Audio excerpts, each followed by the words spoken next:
In this episode, we're going to be taking a look at the PacLock PL410-Pro Lockout Tagout Lock.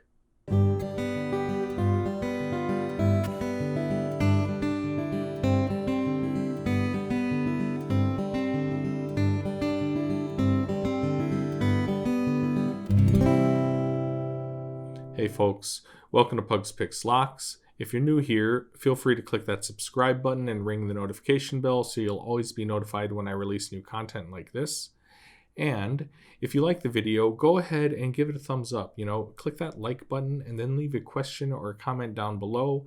I am more than happy to engage with you in the comment section, either to answer any questions you may have or to receive any feedback you may have, because I do not get everything right.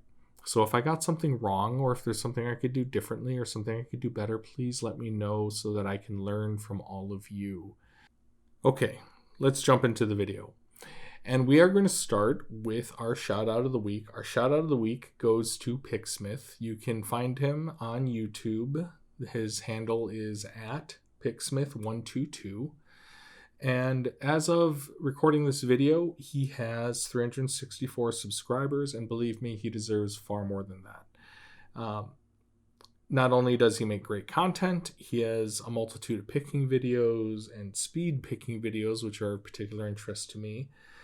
He also manufactures his own picks, his own tools, and that I find really cool because fabrication is nowhere in my skill set or kind of even in my interest. I'm not really all that interested in making things.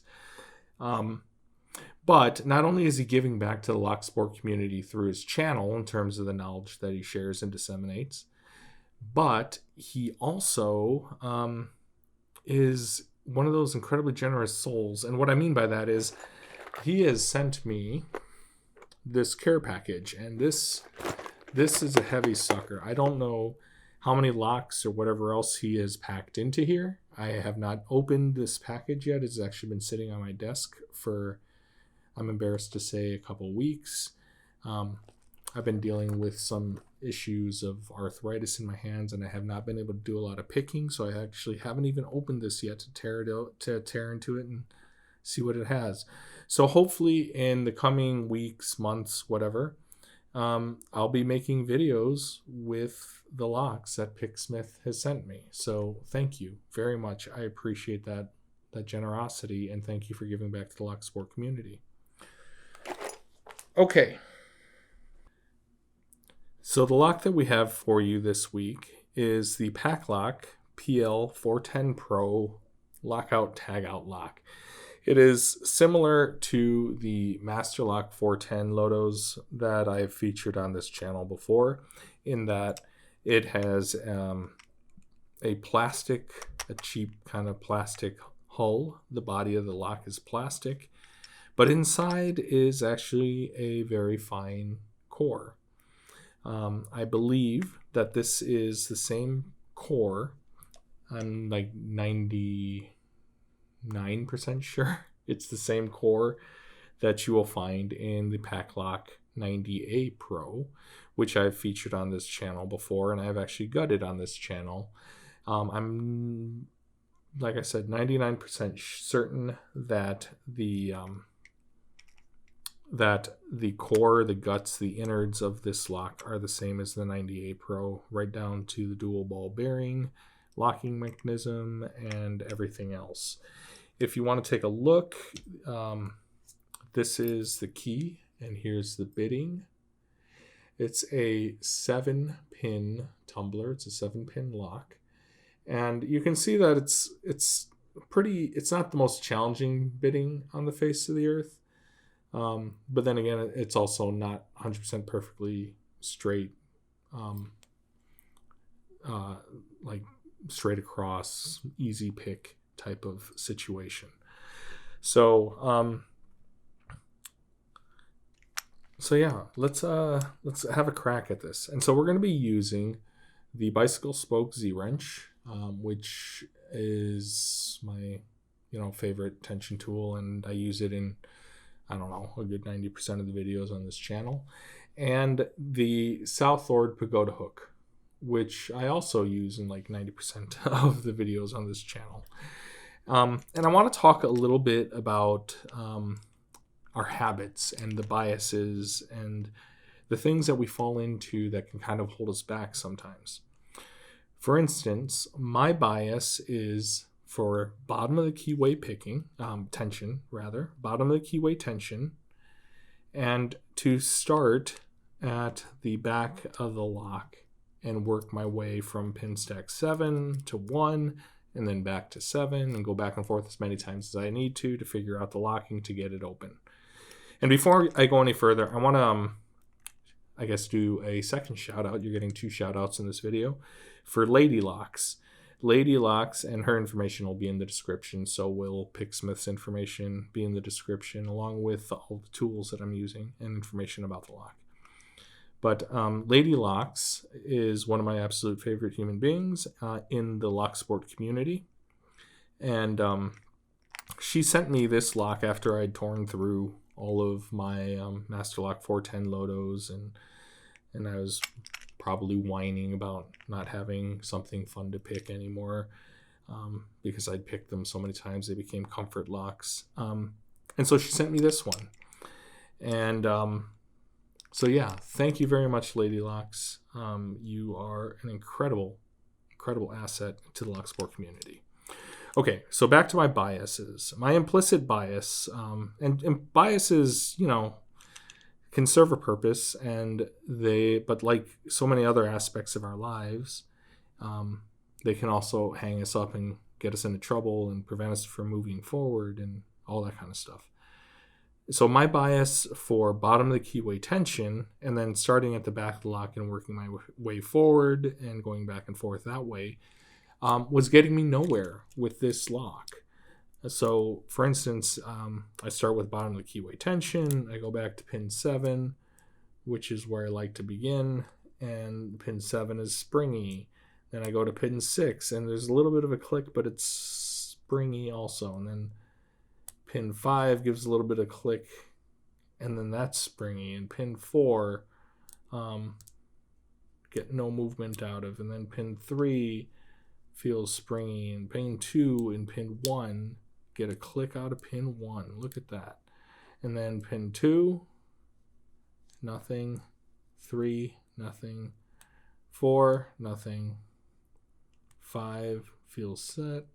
6 now feels set. And then 7, that's not moving either. Well, that feels springy still. And so I started with my usual approach of bottom of the keyway tension and starting at the back lock, and I went back and forth and back and forth. And I was getting so frustrated, and I had to break myself out of my implicit bias, the way I like to do things, the way I'm used to doing things, the way I'm used to approaching a lock, and I went to top of the keyway tension instead. And so top of the keyway tension, I still have that bias for starting at the back of the lock. And so now with back of the keyway tension, the top of the keyway tension, starting at the back of the lock, 7 is springy, 6 is springy, 5 feels, 5 gave a click and is springy now. 4, nothing. 3, teeny bit of movement but no click. 2, nothing. 1, got a click out of 1, pretty big click out of 1 and some core movement. Okay, so I felt like, okay, I'm making some progress here. And then I go to 2 feels set, 3 feels set, 4 feels set, 5 feels set, 6 feels set, 7, I got a click out of 7, nothing happened. So let's go to 6, 5, nothing, 4, nothing, 3, 2, nothing, back to 1. That was slipping off the warding, not a click from the core, just so you know. And then I went back, and I kept going back and forth, and it just, I was not having, I'm not having any luck whatsoever with it. So once again, I had to shake myself out of my bias. I had to shake myself and stop being so dang stubborn about forcing the lock to behave the way I wanted it to behave, and instead just let the lock be what it is, and to try different things until I figured it out and we can come to like some kind of happy medium. So still with top of the keyway tension, I went to pin 1. And so pin 1, I get a couple clicks out of pin 1. Pin 2, I get a big click and some core movement. And then pin 3, another big click. And then 4, 5, nothing on 4 and 5. 6 feels set. And here we are on 7. And 7 is binding hard. I'm like, oh, look at that. 7's binding hard. And trying to tickle it. Still binding. And there. Magic open. Salvatore swivel. So the thing for this was that it wasn't that and I was getting frustrated with myself when I first tackled this lock, because I was like, I've opened the 90A Pro. I've opened every master lock 410 that I've ever touched. So why the heck am I struggling with this? I mean, it's the same core as the 90A Pro, I'm pretty sure. It has the same mechanics and everything inside. So why am I struggling? And it wasn't the lock. It was me. It was me and my biases. And I had to let go of my biases. I had to let go of my stubbornness and forcing it to be something that I wanted it to be. And instead just had to let the lock be itself. So if it would have gotten to the point, if I'd continued to be frustrated, it would have gotten to the point where I actually would have started changing tools. Because my tools, this particular combination of tools, is another one of my biases, right? I try to force every lock to acquiesce to the way I want to pick it, rather than letting the lock tell me how it needs to be picked. And in this case, the lock needs to be picked with top of the keyway tension, and it needs to be picked starting with pin 1. And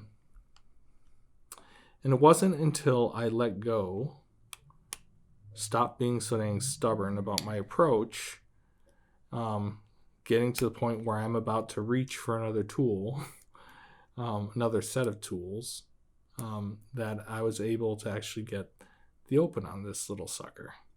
And now, of course, I can't get it. Oh, there it goes. Finally gave it up. Pin 7 is a challenge with this really shallow hook, and that's one of the reasons why I'm actually talking about all of this, is because it needs to be lifted pretty high, around a 0 lift pin 6, and so I have to get the right angle on it, and I got to get the very tip of this shallow hook on it. And I could switch out to a different tool, but again, implicit bias, stubbornness. I want my favorite tools to work in every lock that I get. But sometimes we just have to let go of all that. Sometimes we have to let go of everything and just let things be what they want to be, and not try to force them into our way of thinking. Hey folks, thanks for watching. If you liked the video, remember to drop a like and leave a comment or a question below. If you're new here, subscribe and ring the notification bell for more content like this. Until the next video, happy picking y'all.